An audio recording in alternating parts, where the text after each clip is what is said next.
Ladies and gentlemen, boys and girls, children of all ages, welcome to the Robert Sports Show. I'm your host, Robert. NASCAR Cup Series, the Great American Gateway 400 from Long Pond, Pennsylvania, Pocono International Raceway. The 92nd Cup race at Pocono going off tomorrow. We had qualifying today. We found out the new dad, Denny Hamlin, did not miss a step on the pole for Pocono. Great to see him back in the car. Unlike some people, I'm glad NASCAR has the waiver thing for such parts of children or injury. There was many times that we saw Darrell Waltrip, Dale Earnhardt, insert driver name here, who got injured, and they literally had to force him into the window of the car. Darrell with a broken leg. They had basically shove him in there like a sardine and drag him out because they couldn't race. You know, Dale had broken collarbone, broken neck, the whole 9 yards. So, and a lot of those, they had kids and they missed it because of racing. Yeah, racing is the most important, but I'm glad in this era of NASCAR we have the option of that. But Wallace, did not fire off on qualifying so bad. We'll see what happens in the race, but fingers crossed, good race there. All right, the Great American Gateway 400, 400 laps, 160 miles on the 2.5 mile tricky triangle. Turn 4, what? Some say it has 3 turns, some say it has 6. I think it was Benny Parsons that said there's Benny or Buddy Baker. Because technically, when you go into the corner, and the whole corner is classified as 1, but it could be 1 and maybe a second other than around. But 160 laps, 3 stages, 30, 65, and 65. And I do agree with something Mark said in that podcast with Kenny Wallace.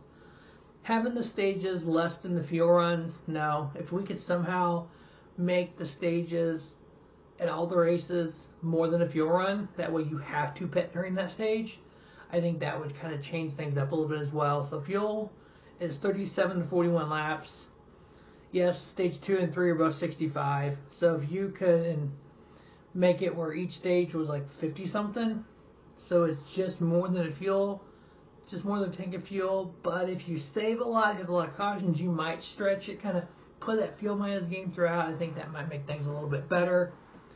The last 10 Pocono races, Toyota's won.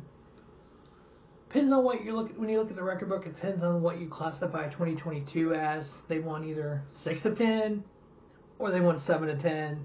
Chevy's either won 1 or they won 2, and Ford's won 2. And for those of you who remember 2022, Denny Hamlin won the race, got disqualified for tape under the wrap. His teammate finished second, Kyle Busch, got disqualified for tape under the wrap. Did that piece of tape make enough of a difference for those 2 Toyotas to be out in front of the Chevrolet of Chase Elliott? We'll never know the answer to that. So if you hate Toyota and you hate Denny Hamlin, you're going to say, yes, it made the world of difference. If you're a Chase Elliott fan, you're going to say, that made the difference. That right there's the only reason Chase didn't win. In reality, we don't know. But in these numbers, I'm considering that a win because he did cross the finish line first. So in the last 3 races at Pocono in the Gen 7 car, first, and third. 1.33 average finish. That's not too bad. In the last 13 races at Pocono, since stage racing came out, and this big topic lately in stage cautions, 13 races in the stage era at Pocono, we've averaged 7 cautions per race. In the 13 races prior to stage racing, we averaged 6.69. I know it is not, some people make it sound like when there's a stage break that these drivers come in, they get out of the car, they get a juice box, they get a cookie, they sit there with their feet up for a few minutes, and they get back in the car and go back out because they're not real men like the old drivers. When in reality, caution, stage ends, they take the stage break flag, they come around, the pace car picks them up, they go around the lap, they organize, they come in, do the pit stop, etc.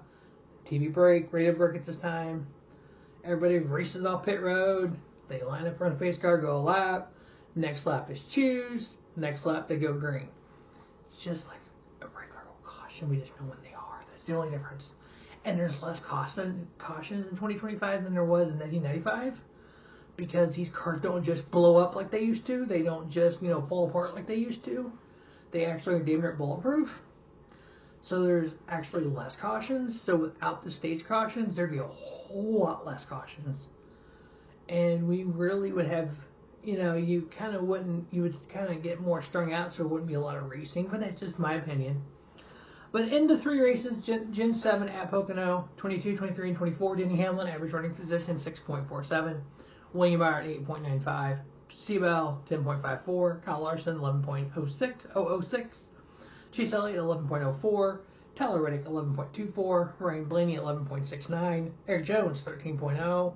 Alex Bowman 13.91. And Brad Keselowski 14.59. In the last 3 races, in those same 3 races, average finish. Denny Hamlin 1.33 with 2 wins. I am counting 2022 as a win, not his 37th place disqualification finish, because we just don't know.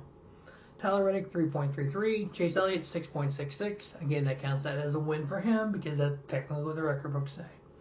Seabell 7.33, Bubba Wallace 9.66, William Byron 10.0, Eric Jones 10.66.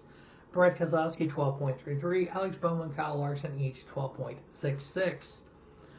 Laps led in those 3 races. Kyle Busch leads the way with 63, Denny Hamlin 61, William Byron 60, Ryan Blaney 53, Kyle Larson 42, Ty Gibbs 25. Remember 3 years ago, Ty Gibbs made his NASCAR Cup Series debut here and played substitute driving for Kurt Busch when he got injured in that qualifying crash.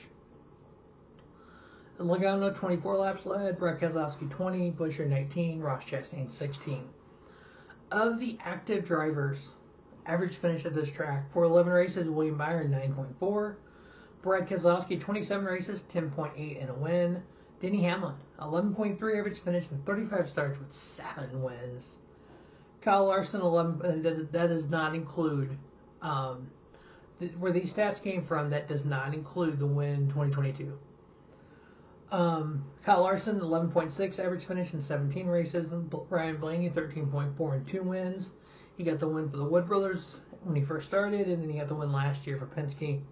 Chase Elliott in 15 races, 13.5 and technically 1 win because he did win in 2022. Eric Jones 13 races, 13.5. Tyler Reddick 13.6 and 7 races. Ty Gibbs those 3 races, average finish 16.0. Kyle Busch 37 races, 4 wins, average finish 16.3. On the NASCAR Fantasy Live lineup, Denny Hamlin, Kyle Larson, Ryan Blaney, William Byron, and Christopher Bell. I got Tyler Reddick in the garage, head-to-heads. Chris Buescher and Joey Logano. I'm taking Chris Buescher.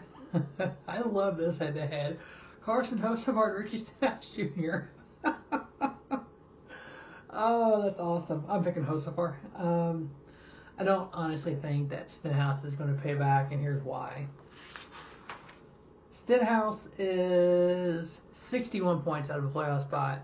Hocevar is 60 points. They're literally 20th and 21st in points. There's still a shot they both can point their way in. They're not going to, I don't think Ricky's doing that. I love how everyone is crapping on Ricky Stenhouse because Ricky Stenhouse. And they're taking Carson Hocevar's side. What Carson's doing, I don't think he's doing him dirty. I think last week was a mistake. And I know people are like, well, you shouldn't make that mistakes around somebody will only laugh. Things happen. It's just, those two are just magnet together. And just the comments made, I'm going to beat your ass when you get back to the States. So I'm like, oh my God, it's so bad. And the fact he didn't do anything. So it's like, so we'll see what happens there. Brian Blaney over Chase Elliott and Denny Hamlin over William Byron. As for points, so 16 races down, 10 to go, 10 different winners so far. Can we get 7 different winners in the next 10 races to really eliminate somebody from the playoffs? That would set the fan base off because they had all those complaints about SVG winning and he could get eliminated. That'd be awesome. Nah, I'm a Shane fan, don't get me wrong. I want that thing. I want that to happen once where somebody wins a race and the whole you're in and then oh wait, no you're not because there's more than 16 spots. And if you check out my playoff idea, there's a fix for that. So 10 races left. William Byron leading away with 1 win. Kyle Larson 3 wins. Christopher Bell 3 wins. Chase Elliott's plus 146. Danny Hamlin 3 wins. He dropped to 5th from this last week's race. Tyler Reddick plus 123. Ryan Blaney, Ross Chastain, Joey Logano each with a win. Bubba Wallace ascending 10th in points plus 57. Chase Briscoe plus 39. Alex Bowman plus 22. Chris Buescher is in 13th plus 19. Ryan Preece is in 14 minus 19. Yeah. Austin Cindric with a win. Michael McDowell minus 43. AJ minus 45. Kyle Busch minus 50. Josh Berry is 19th with a win. Carson O'Sullivan is 20th minus 60. Ricky Stenhouse is 21st minus 61. Eric Jones minus 62. John Hunter minus 72. Ty Gibbs minus 77. Zane Smith minus 86. His teammate minus 87. Todd Gilliland right behind him.